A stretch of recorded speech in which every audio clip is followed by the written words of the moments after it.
베드로전서 1장 2절 말씀 함께 봉독합니다.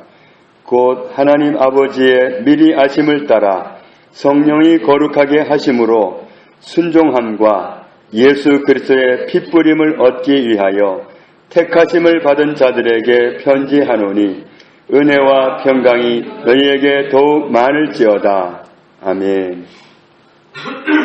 오늘 말씀에 우리는 택하심을 받은 사람들이다, 그렇게 말씀합니다.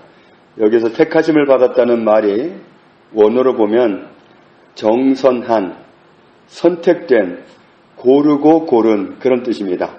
아주 세밀하게 골랐다는 뜻이죠. 어떻게 택하심을 받았는가 하면 하나님 아버지의 미리 아심을 따라서 되었다.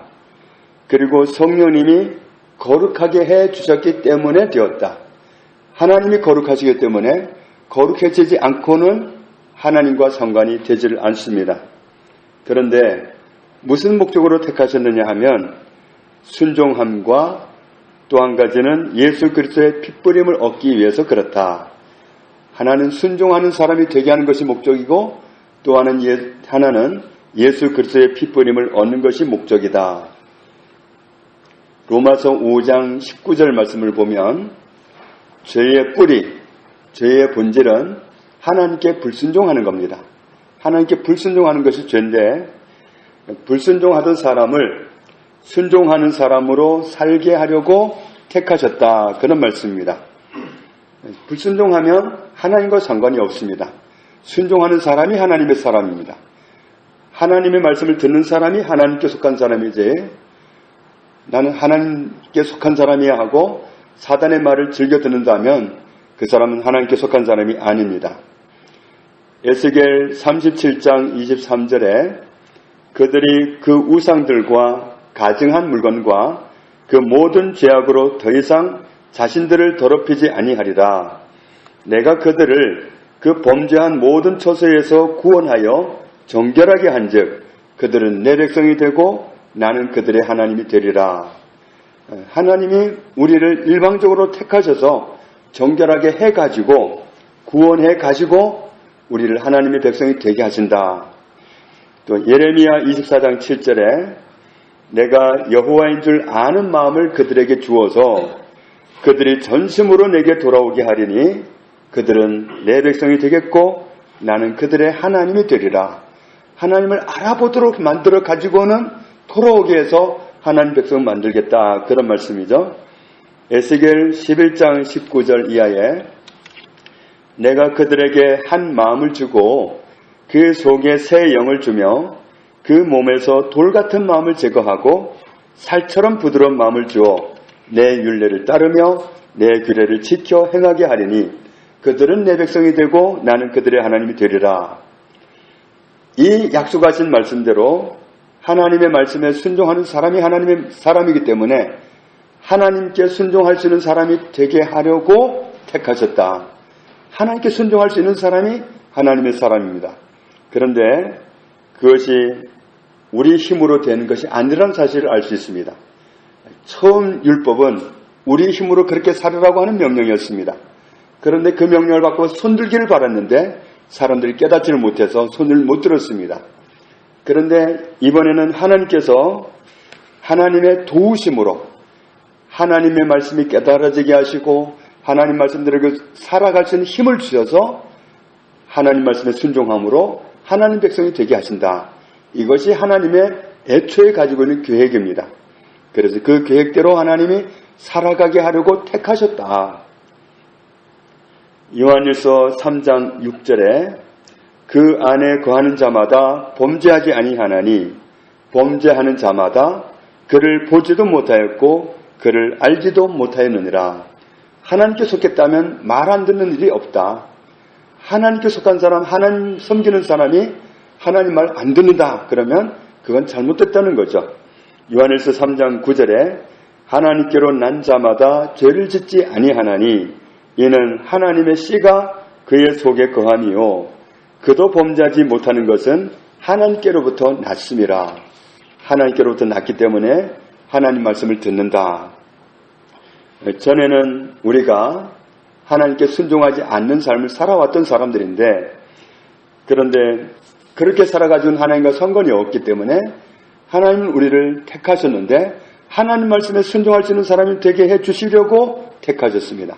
하나님 말씀에 순종해야 하나님 백성이기 때문에 순종할 수 있게 해주시려고 택하셨다. 지금은 우리가 어떻게 하든지 하나님 말씀대로 살아가려고 그런 마음을 가지고 있는 것은 하나님이 그 마음을 주셨기 때문입니다. 순종할 수 있고 도우시는 은혜로 하나님의 백성이 되고 이렇게 하시려고 하나님 우리를 택하셨습니다. 그리고 우리를 택하신 또 하나의 목적이 뭐냐 하면 예수 그리스도의 피뿌림을 얻기 위해서다. 왜 피뿌림을 얻느냐 하면 구약 제사에서 짐승을 잡아가지고 피를 뿌립니다. 히브리서 9장 13절에 보면 염소와 황소의 피와 및 암송아지의 죄를 부정한 자에게 뿌려 그 육체를 정결하게 하거든. 그 희생 제물의 피를 갖다가 그 죄인에게 뿌려서 그 사람을 정결하게 합니다. 하물며 영원하신 성령으로 말미암아 흠없는 자기를 하나님께 드린 그리스도의 피가 어찌 너희 양심을 죽은 행실에서 깨끗하게 하고 살아계신 하나님을 섬기게 하지 못하겠느냐. 우리를 깨끗하게 하려고 예수님의 피를 뿌리는데 그 피뿌림을 얻어서 우리를 정결하게 만들려고 우리를 택하셨다. 그래서 로마서 5장 9절에 그러면 이제 우리가 그의 피로 말미암아 의롭다 하심을 받았으니 더욱 그로 말미암아 진노하심에서 구원을 받을 것이니 우리는 피뿌림을 받았기 때문에 거룩해졌습니다. 예수님의 피가 아니면 거룩해질 방법이 없습니다. 아무리 깨끗하게 살아보려고 노력해도 안 됩니다. 아무리 착하게 살아보려고 해도 내 기준만큼은 될지 몰라도 하나님 기준은 아무리 가도 못 갑니다. 올라갔다 싶으면 넘어지고 했다 싶으면 넘어지는 게 우리입니다. 그래서 예수님의 피로 씻는 그 말고는 방법이 없습니다. 그래서 사실은 구약 시대에 드렸던 모든 짐승의 제사는 하나님이 너희를 위해서 어린 양을 준비하셨다. 이게 메시지입니다. 어린 양을 준비하셔서 너희 죄를 깨끗하게 할 것이다. 그래서 구약시대 모든 정말 신앙의 의식을 가진 사람들은 메시아가 오시기를 그렇게도 고대했습니다. 그리고 진즉부터 그들은 선포하는 말이 뭐냐면 메시아가 오신다. 메시아가 오셔서 우리의 죄를 다 깨끗하게 하신다. 이미 그리스도가 오신 이후에 태어난 우리뿐만 아니라 그리스도가 오시기 한참 전에 태어났던 사람들도 사단에게 선포하는 메시지가 뭐냐면 그리스도가 오셔서 나를 정결하게 하신다. 문제없다. 이것입니다. 구약시대의 모든 제사는 그리스도를 바라보게 하는 겁니다. 그리스도가 오신다. 하나님이 어린 양을 보내신다. 하나님이 우리의 모든 죄를 다 대속하는 그런 구주를 보내신다. 그것이 바로 구약시대의 메시지였습니다.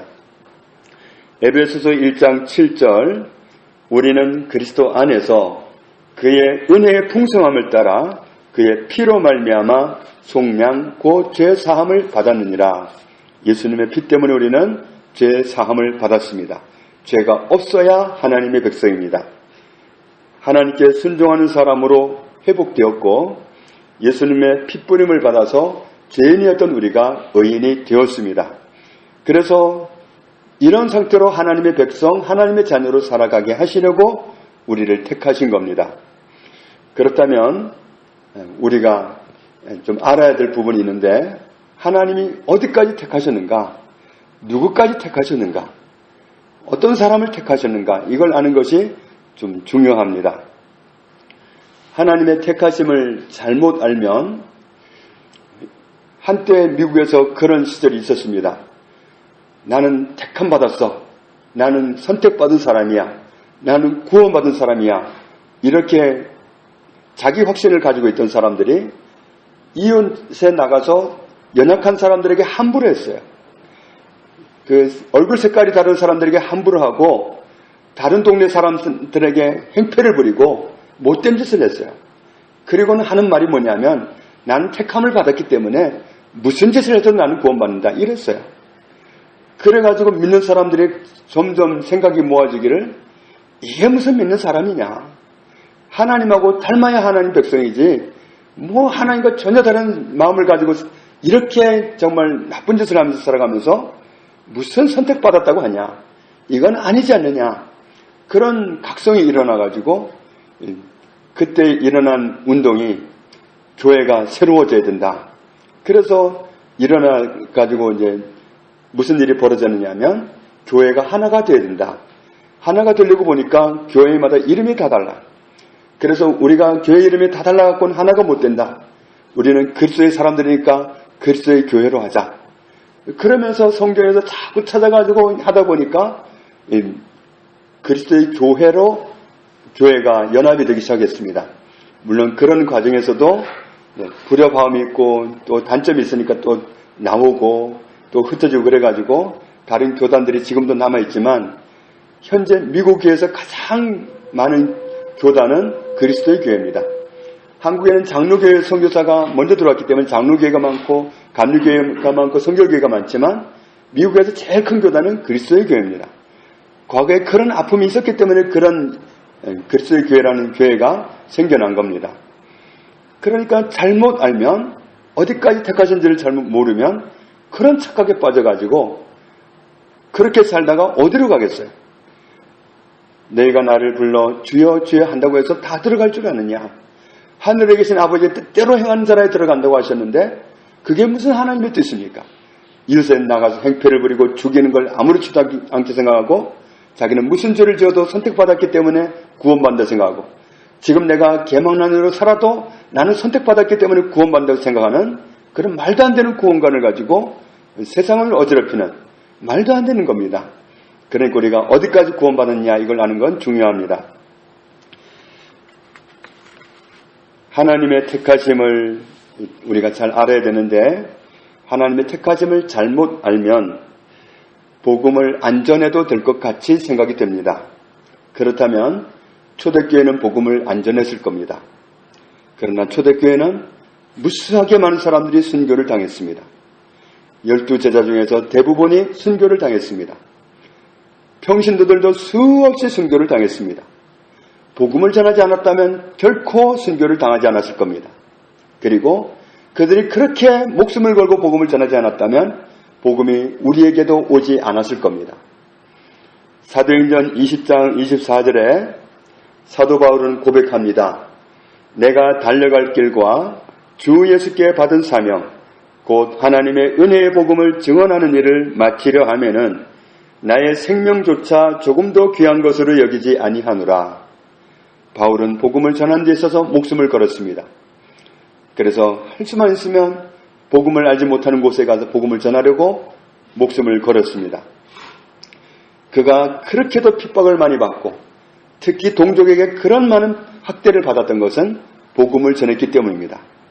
본인도 예수 믿는 사람들을 박해했던 사람이지만 그에 못지않게 몹시 박해를 받아서 생명을 잃을 뻔한 적이 한두 번이 아닌 사람이 바울입니다.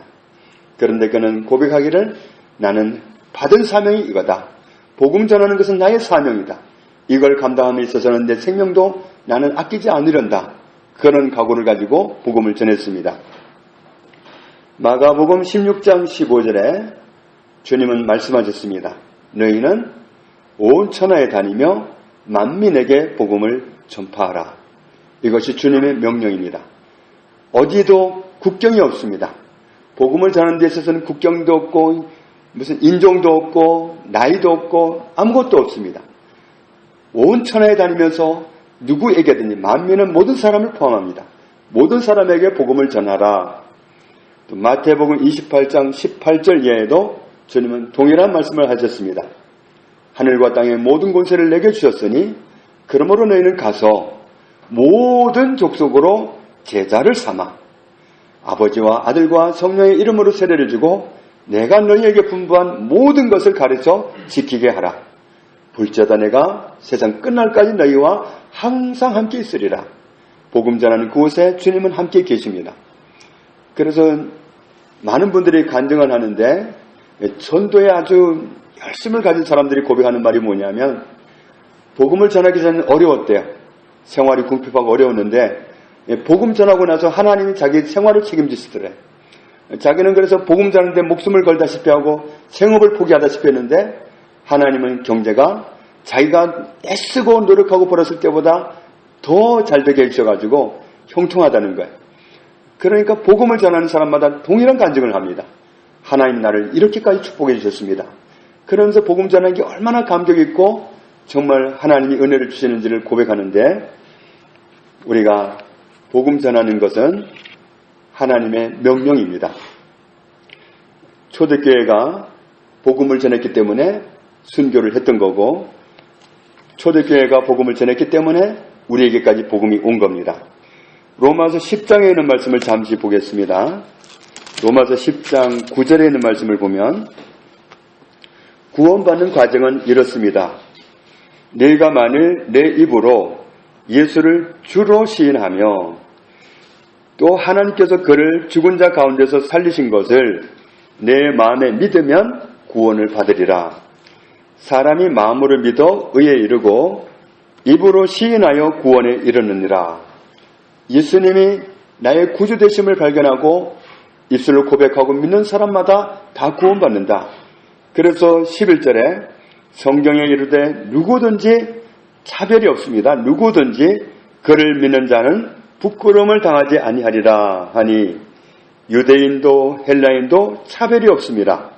한 분이신 주께서 모든 사람의 주가 되사 그를 부르는 모든 사람에게 부요하시도다. 13절 같이 읽습니다. 누구든지 주의 이름을 부르는 자는 구원을 받으리라. 예수님을 자기의 주인으로 자기의 구주로 발견하고 부르는 사람마다 구원을 받으리라. 누구든지입니다. 누구든지. 그러니까 복음은 누구든지가 대상이 되어야 됩니다. 그러면서 하시는 말씀이, 그런즉 그들이 믿지 아니하는 일을 어찌 부르리요?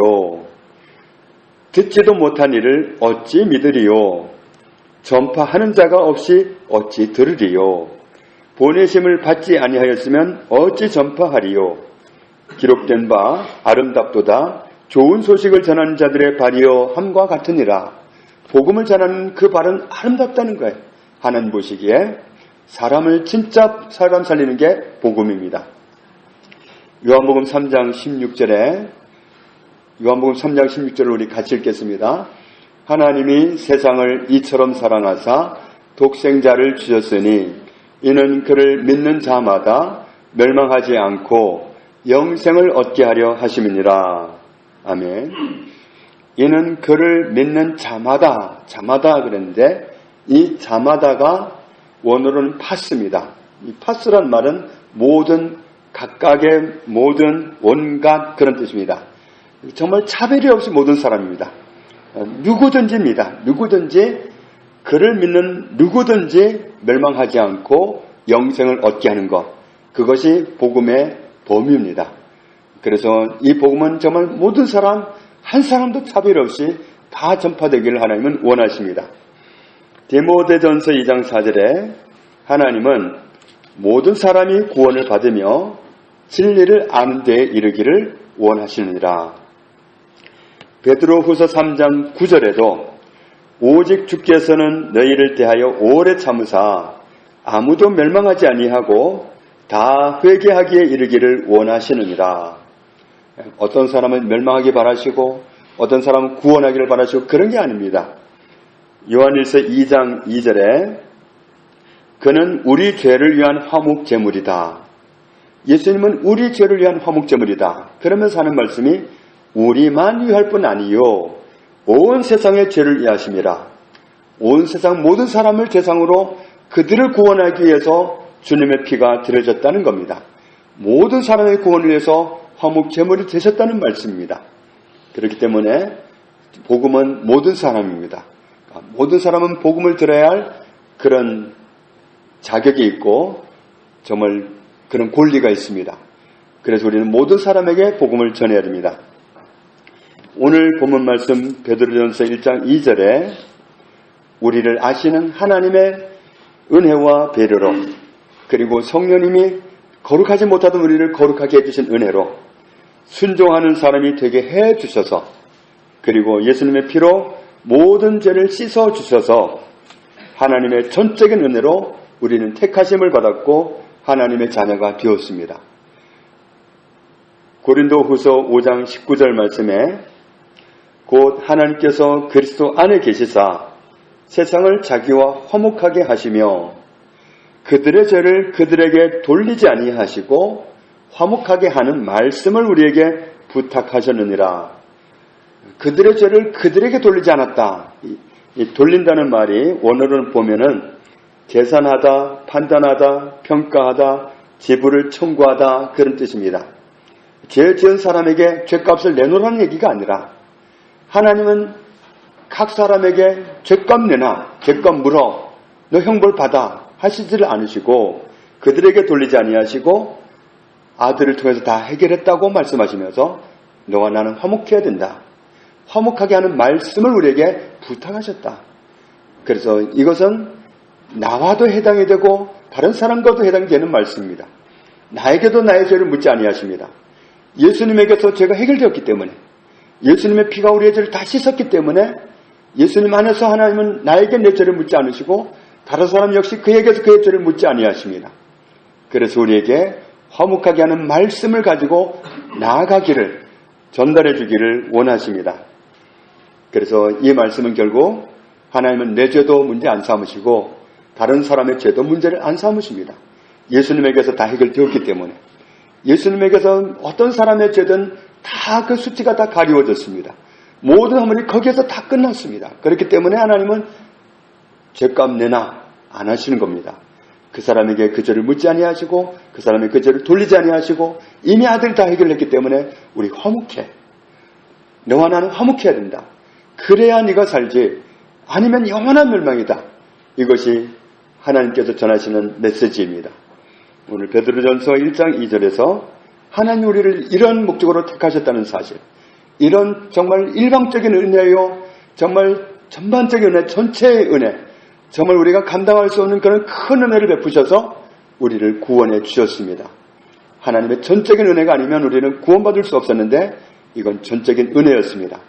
하나님은 사실 모든 사람을 택하셨습니다. 모든 사람이 구원받기를 바라고 모든 사람을 위해서 아들이 화목제물이 되게 하셨습니다. 그래서 우리는 이 사실을 알지 못하는 사람들에게 전해야 하고 복음을 전할 때 하나님의 나라가 이 땅에 확장되어지고 정말 하나님의 뜻이 우리 삶 속에서 성취될 수 있습니다. 우리를 택하신 은혜를 깊이 알으면서 하나님께 영광을 돌리며 살아가는 우리의 남은 생애가 되기를 주님의 이름으로 축복합니다. 아버지 하나님 감사합니다. 하나님의 전적인 은혜로 우리가 택하심을 받았습니다. 하나님 아버지께서 미리 아시는 그 은혜로 성령의 거룩하게 하심으로 그리고 예수님의 피가 우리의 죄를 씻어서 하나님의 은혜의 자녀가 되었습니다. 하나님은 우리를 포함해서 모든 사람이 동일하게 이 자리에 나오기를 원하시기에 우리가 이 복음을 깊이 있게 깨닫고 복음이 필요한 사람에게 복음을 전할 수 있기 원합니다. 주님 우리에게 주의 영을 크게 부어주셔서 이 복음을 깊이 깨닫게 하시고 이 복음이 필요한 사람에게 담대하게 나가서 그리고 효과적으로 증거할 수 있도록 우리에게 은혜를 부어 주옵소서. 오직 성령이 너에게 임하시면 너희가 권능을 받고서 땅끝 모든 사람에게 나가서 복음을 전할 것이요 그 복음이 열매 맺으리라 말씀하셨사오니 주님 우리를 사용하여 주옵소서. 우리에게 이 은혜를 주옵소서. 나만 겨우 살아가는 은혜가 아니라 다른 많은 사람을 구원하고 살리는 그런 역동적인 그리스도인이 되도록 은혜를 주옵소서. 예수님의 이름으로 기도합니다. 아멘.